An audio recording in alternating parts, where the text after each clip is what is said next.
The morning had begun like any other. Sunlight streamed gently through the windows, birds chirped outside, and our home was filled with the usual hum of life. He kissed me goodbye, promising to be back by evening, and I went about my day, thinking nothing out of the ordinary would happen. But by the time he returned, everything had changed. He walked through the door slowly, his shoulders slumped, and his eyes fixed on some distant point beyond the walls of our home. The warmth and energy I had known in him for years seemed gone, replaced by a heaviness I had never seen before. I called out to him, concerned, but he barely responded, his voice hollow and trembling. Finally, he told me what had happened. He had come across a video, one that seemed innocent at first glance, but revealed something deeply personal, something that cut straight into his heart. It wasn't just a shock, it was a betrayal of the trust he had placed in the world and, in a way, in himself. As he tried to explain, his hands shook and his chest tightened, as though each word was a weight he could hardly bear. I listened, my own heart aching as I realized the depth of the pain he was carrying.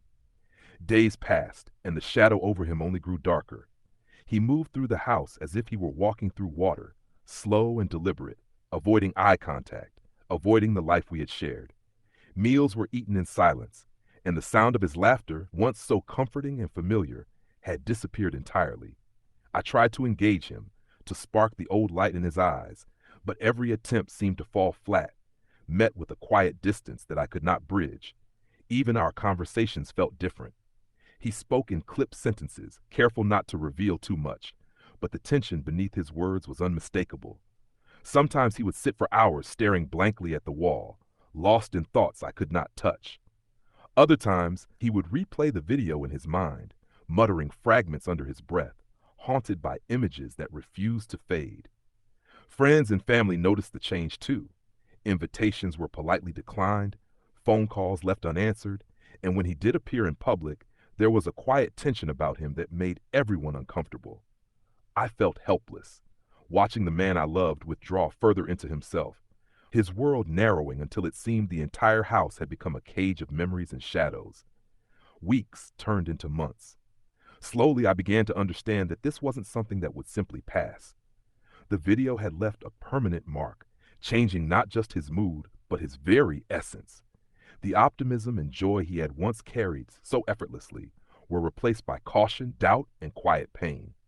I saw him struggle to connect, to trust, even in small everyday interactions, and it broke me to realize that the person he had been might never fully return.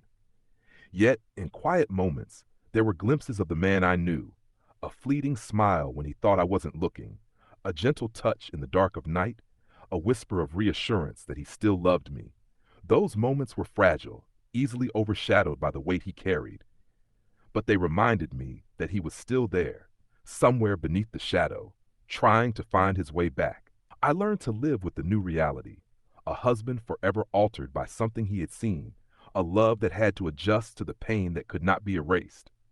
And every day I hoped, silently and fervently, that he would heal, not just for me, but for himself, because some wounds, I realized, run deeper than the heart can fully comprehend.